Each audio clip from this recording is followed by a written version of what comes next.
ভালো সিনেমা বানালে না বেশি ঢিন্ডোরা পিটতে নেই, চুপ থাকতে হয় এবং নিজের সিনেমা নিজের মতন করে ব্যবসা করতে থাকে। অপর একটা স্টারকে কখনো ছোট করতে নেই, যদি না আজকে তোমার ছবিটা সেই স্টারের ছবির থেকে বড় চলছে। কারণ মানতে হবে যে তার ট্র্যাক রেকর্ড দেখো, তার প্রিভিয়াস 100টা ছবি তোমার থেকে বেটার চলেছে।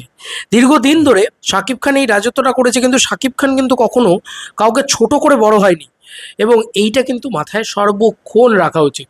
কথা হচ্ছে সিয়াম আহমেদকে নিয়ে। বন্ধুরা, সিয়াম আহমেদের ছবি মাল্টিপ্লেক্সে দাপিয়ে বিজনেস করছে। হ্যাঁ, যথেষ্ট ভালো বিজনেস করছে। একটা কমার্শিয়াল ছবি হিসেবে ওটা তো মাল্টিপ্লেক্সের ছবি না, কিন্তু তারপরেও শাকিব খানের ছবি যেখানে 4,60,000 টাকায় নেমে এসছে মাল্টিপ্লেক্সে, সেখানে সিয়াম আহমেদের রাক্ষস ছবিটা কন্টেন্টের জোরে ওই লেভেলে বিজনেস করছে। এটা বুঝতেই হবে যে শাহরুখ খানের সাথে যেরকম রণবীর কাপুরের কোনোদিন কম্পারিজন হবে না, সেরকমভাবেই শাহরুখ খান কিন্তু চিরকাল শাহরুখ খানই থাকবে, যে তার নামে সিনেমা চলে। এবার তার নামের সাথে জাস্ট একটা ভালো কন্টেন্ট জুড়ে দিলে সেই সিনেমার যে বাজেট বা বক্স অফিস যেটা, সেটা মারাত্মক হতে পারে। সেটা কিন্তু কখনোই রণবীর কাপুরের সাথে হবে না। সলমান খানের ক্ষেত্রে সব থেকে বড় প্রযোজ্য দেখো, খারাপ ছবিও সলমান খানের 100-200 কোটি টাকার ব্যবসা করে নিয়েই যায়। তো সেটা কিন্তু কখনো কারুর খারাপ ছবি করে নিয়ে যায় না, ওই লেভেলের খারাপ ছবি বলছি। তো বুঝতেই পারছো যে এই হচ্ছে পরিস্থিতি। সেখানে দাঁড়িয়ে সিয়াম যে কাজটা করলো, সে কিন্তু খুব একটা কাবিলে তারিফ কাজ নয়। বন্ধুরা, আমি আসছি একটা একটা করে পয়েন্টে। প্রথম পয়েন্ট হচ্ছে যে সিয়াম আহমেদ কিছু স্টেটমেন্ট দিয়েছে, ঠিক আছে? সেই স্টেটমেন্টটাকে প্রথমে পড়ি। এই এই হচ্ছে সিয়াম আহমেদের সেই স্টেটমেন্ট। সিয়াম আহমেদ অলওয়েজ শাকিব খানকে রেসপেক্ট করতো, এটাই আমরা সবাই জানতাম। যেই আজকে হাতি কাদায় পড়লেও অমনি চামচিকাতে লাথি মারবে, এই কথাটা তো ঠিক নয়। কারণ দেখো, আজকে আমিও শাকিব খানের এই ছবিটাকে সমর্থন করছি না, প্রিন্স ছবিটাকে। কারণ খারাপ ছবি শাকিব খান যদি মানে দীর্ঘদিন ধরে বারংবার বানায়, আজকে যদি আমি খারাপ ছবিটাকে সাপোর্ট করি, কালকে তো মেগাস্টারেরও মনে হবে যে খারাপ ছবিটাকে যখন সাপোর্ট করছে, এটাই ফর্মুলা, এটাই বানিয়ে যায়। এবং তারপরে সেই ছবিটা ভালো না চললে আমাদেরও লস, খুব সত্যি কথা। তাই আমি মেগাস্টারের কখনো কোনো খারাপ ছবিকে সাপোর্ট করব না, পরিষ্কার কথা। যদি ভালো হয় ভালো, যদি খারাপ হয় খারাপ। অনেস্টি ইম্পর্টেন্ট আজকের দিনে দাঁড়িয়ে। এবার এটা 2026, আজকে আর শুধুমাত্র স্টার সাপোর্ট করে শুধু লাভ নেই। সেখানে প্রিন্স যে খারাপ হয়েছে বা প্রিন্স যে টিজার লেভেলেই খারাপ ছিল, সেটা আমরা সবাই জানতাম। তো সেখানে দাঁড়িয়ে আমি প্রিন্সকে সাপোর্ট করছি না, তার মানে এই নয় আমি রাক্ষসকে সাপোর্ট করছি, মানে তার সেই বলে না যে মানে আন্তাবড়ি বায়নাগুলোকে সাপোর্ট করবো। কারণ আজকে প্রিন্স ছবিটা খারাপ হতেই পারে, কিন্তু রাক্ষস ছবিটা হয়তো প্রিন্সের থেকে বেটার ছবিও হতে পারে। তো আমার কাছে কথা হচ্ছে যে একটা জুনিয়র স্টার একটা সিনিয়র স্টারকে কেন এভাবে ট্রোল করবে, এভাবে মিম করবে? এটা তো ঠিক নয়। সে বলতেই পারে, সে কিছু বলবেই না। আমার কাছে কথা হচ্ছে, তুমি যদি স্টার হতে চাও, তুমি কিচ্ছু বলবে না। তুমি কোনোদিন ওপর স্টারকে অপমান করে বড় হতে পারবে না, খোকা। এটা বুঝতে হবে তোমাকে। এবং ও বলতেই পারে, যেটা আমি শাকিব খানকে কেন্দ্র করে বলিনি, কিন্তু কথাটা দেখো, আমি ওই আর্টিস্ট না যে প্রডিউসারের ওপর সহশিল্পী চাপিয়ে দেই। আমি ওই আর্টিস্ট না যে বলি এর গান থাকতে হবে। আমি ওই আর্টিস্টও না আমি যে তাদেরকে বলবো যে এই দিনই আমার সিনেমা রিলিজ করতেই হবে। কারণ তুমি কি করে সেই আর্টিস্টটা হবে, বুঝতে হবে। তুমি এখন অনেক বাচ্চা আছো, শোনা। এত বুঝতে হবে, কারণ তুমি মানে এমন নয় একটা জঙ্গলি আমরা খুব বড় সড়ো হিট পেয়েছি তার তরফে। এবং আজকে রাক্ষস ছবিটা ভালো চলছে, আমি বলতে পারবো না যে ছবিটা খারাপ চলছে, কিন্তু ছবিটা এখনও সিঙ্গেল স্ক্রিন পেয়েছে, সবে রান করা শুরু করেছে। ইতিমধ্যে এরম নয় যে ছবিটা একবারে ব্লকবাস্টার ট্যাগ পেয়ে গেছে, ছবিটা বড় বাজেটের ছবি। আমার এই স্টেটমেন্টটা খুব ভালো লেগেছিল, যে আমার রিয়েল এনার্জির কাছে আমি রিয়েল এনার্জির উপরে ভরসা করতে পেরেছি, কারণ real energy already first producer ছিল না। আমি বরবাদ দেখেছি, আমরা সবাই জানি কি স্কেল আছে সেই সিনেমা। তো সে করতে রাজি হয়েছে, খুব ভালো কথা। কিন্তু এই স্টেটমেন্ট তো ঠিক না। অহংকার পতনের মূলে কিন্তু, এটা বুঝতেই হবে। তো অহংকার যদি তুমি করো, তাহলে কিন্তু তোমার পতন মানে একদম অনিবার্য। তো সেখানে দাঁড়িয়ে আমার মনে হয় শাকিব খানকে যে যে টোনটা করা হচ্ছে, যে জিনিসটা করা হচ্ছে, সে এই ধরনের জিনিসপত্র কারা করে? এই যে আর্টিস্ট নয়, আমি ওই আর্টিস্ট নয়, তার মানে তোমাদের বাংলাদেশে কে আর ওই আর্টিস্টটা আছে?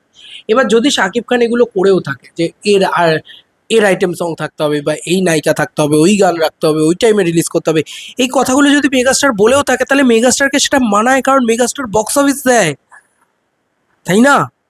তুমি সেই বক্স অফিসটা দাও না, তোমার সেই স্টেটমেন্টটা মানায় না।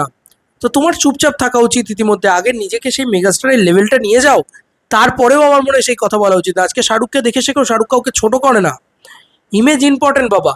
বড় স্টার হতে গেলে কিন্তু একে ওকে ছোট করে বড় কিছু হওয়া যায় না, এটা আমার বিশ্বাস, আমার মনে হয়। শাহরুখ কিন্তু করেনি এটা। এবার চলে আসি মাল্টিপ্লেক্স কালেকশনের যে বক্তব্য, বিএমআর যেটা পোস্ট করেছে, সেটাতে বলা চলে যে প্রিন্স জাস্ট মুখ থুবড়ে পড়েছে, মানে জাস্ট মানে চলছে না, মানে তো একেবারে ডিজাস্টার। প্রিন্স মুখ থুবড়ে পড়েছে, তাই জন্যই কিন্তু এত সুযোগ সবাই পাচ্ছে। আজকে বনলতা এক্সপ্রেস 13 নম্বর দিনে এসে 33 লাখ টাকার মাল্টিপ্লেক্স কালেকশন করে 3,33,00,000 টাকার মাল্টিপ্লেক্সে ঢুকে গেছে। আজকে দম ছবিটা যত যাই বলুক না কেন, মাল্টিপ্লেক্স কালেকশন করেছে 3,10,00,000 টাকা। আফরান নিশো না হিউজলি এগিয়ে গিয়েছে মেগাস্টারের থেকে, শাকিব খানের থেকে হিউজলি এগিয়ে গিয়েছে, ঠিক আছে। আফরান নিশোকে নিয়ে অনেক অনেক রকম কথা বলছে না, আবার রকস্টারের সাথে নাকি আরেকটা ছবি আসছে আফরান নিশোর। আজকে রাক্ষস ছবিটা 1,84,00,000 টাকার কালেকশন করে 8.8464 ল্যাক্সের লাস্ট 13 দিনের কালেকশন করে হিউজলি এগিয়ে গিয়েছে এবং 1,84,00,000 টাকার কালেকশন হয়েছে। তো রাক্ষসও কিন্তু থার্ড পজিশনটা রয়েছে। ইভেন প্রেশার কুকার সেই ছবিটা পর্যন্ত 1,06,00,000 টাকার কালেকশন করে এটাও এত বড় জায়গায় চলে গেছে। এবং প্রিন্স নেমে এসছে সবার থেকে শেষে, মানে আলট্রা ডিজাস্টার যেটাকে বলা চলে, সেখানে কিন্তু নেমে এসছে। এবং সর্বমোট কালেকশন কী অবস্থা, 1,83,00,000 টাকার হয়েছে ঠিকই, তো 4,60,000 টাকার কালেকশন হয়েছে।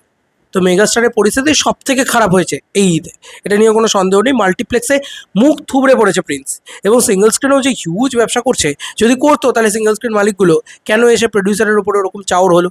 সবাই এসে কেন বলছে যে আমাদের মানি ব্যাক চাই, আমাদের টাকা চাই, টাকা ফেরত চাই? এটা থেকে মেগাস্টারের একটা জিনিসই বোঝা উচিত, যে এই ডিরেক্টর, এই প্রডিউসার আর না।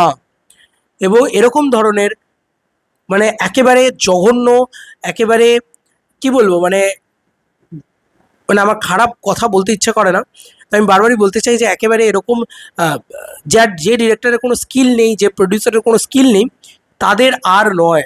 তারা যতই ইমোশনালি বলুক আমি এই বিক্রি করে দিয়েছি, আমি ওই বিক্রি করে দিয়েছি, আমি এই টাকা কলকাতায় পাঠিয়েছি, ওই এটা হয়েছে, আমার সাথে এই পলিটিক্স হয়েছে। ভাই তুমি এখানে আসছো মানেই তোমার সাথে এই পলিটিক্সটা হবে, এটা জেনে বুঝেই এসো, ঠিক আছে। তো এইটাই হচ্ছে বিষয়। তো প্রিন্স ভালো জায়গায় নেই মানে এই নয় যে কি বলে, মানে সিয়াম এসে সেটার উপরে রাজত্ব করবে বা সিয়াম এসে সেটাকে অ্যাটাক করবে, এটা কিন্তু ঠিক নয়। মানে মেগাস্টারের ছবি খারাপ পজিশনে রয়েছে, নো ডাউট, এটা নিয়ে কোনো সন্দেহ নেই। ছবিটা ব্যবসা করছে না, এটা একদম সত্যি কথা। যেরকম তেমনি এটাও সত্যি কথা যে রাক্ষস কিন্তু ব্লকবাস্টার হয়ে যায়, এবং যদি বা হয়েও যায় তাহলেও আমি কেন মানে ঔদ্ধত্য দেখাবো, আমি কেন খারাপ কথা বলবো যে আমি এই নায়ক না, আমি ওই নায়ক না? এরকম ধরনের বক্তব্য তো রাখার দরকার নেই। তুমি যদি নায়ক হয়েও যাও, তুমি যদি আজকে শাকিব খানের জায়গাটায় থাকতে, তাহলে তো তুমি এগুলোই করতে। আর তুমি যখন করবে না, তখনই তো তুমি নিজস্বতা কিছু তৈরি করতে পারবে, ব্রেকডাউন করতে পারবে যে তুমি একটা খুব ভালো মানুষ, তুমি একটা খুব ভালো নায়ক, এবং তুমি কোনো ট্যান্ট্রাম দেখাও না। তাহলেই তো তুমি আরও বড় মেগাস্টার হতে পারবে। এবং আমরা সবাই চাই যে সিয়াম নতুনভাবে উঠে আসুক, নতুন নায়ক হিসেবে উঠে আসুক, কিন্তু এইগুলো করলে কিন্তু উঠে আসা অসম্ভব, আমার এটুকু মনে হয়। কারণ সব সময় তোমাকে তোমার সিনিয়র যে অ্যাক্টর রয়েছে তাকে সম্মান দিয়ে যেতে হবে। তুমি শাহরুখকে দেখো নাও, শাহরুখ খানকে তুলে দেখে নাও, তুমি আল্লু অর্জুনকে তুলে দেখে নাও, যে কোনো আর্টিস্ট যারা একদম নাম্বার 1 পজিশনটা হোল্ড করে বসে আছে, তাদের প্রত্যেককে তুলে দেখে নাও। এটা তো হবেই, এটা তো কালের নিয়ম যে এক এক মানে এক পার নদীর এপার ভাঙবে, ওপার গড়বে, এটা তো খুব স্বাভাবিক বিষয়। শাকিব খানের ছবি আস্তে আস্তে আস্তে আস্তে এরকমটা হতে পারে যে আজ থেকে 25-30 বছর বাদে শাকিব খানের ছবি আস্তে আস্তে ডিটোয়েট করতে শুরু করবে, দেন সিয়ামের ছবি হয়তো উঠবে।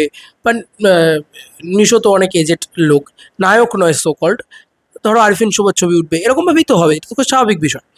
কিন্তু তার মানে এই নয় যে উদ্ধত্ত দেখাবে। শাকিব খান কিন্তু মান্না হোক বা তার প্রিভিয়াস যে আর্টিস্ট ছিল, তাদেরকে কিন্তু শাকিব খান আজও রেসপেক্ট করে। এটাই কিন্তু শাকিব খানকে শাকিব খান বানায়, তা ওজি মেগাস্টার বানায়। এটা খুব ইম্পর্টেন্ট থিং। খারাপ সময় প্রতিটা মানুষের আসবে যাবে, সেই সময় খারাপ সময় বলে না মানুষ চেনা যায়, চিনতে পারা যাচ্ছে এখন। চলো বন্ধুরা, নতুন কোনো ভিডিওতে দেখা হবে, ব্যাপারে।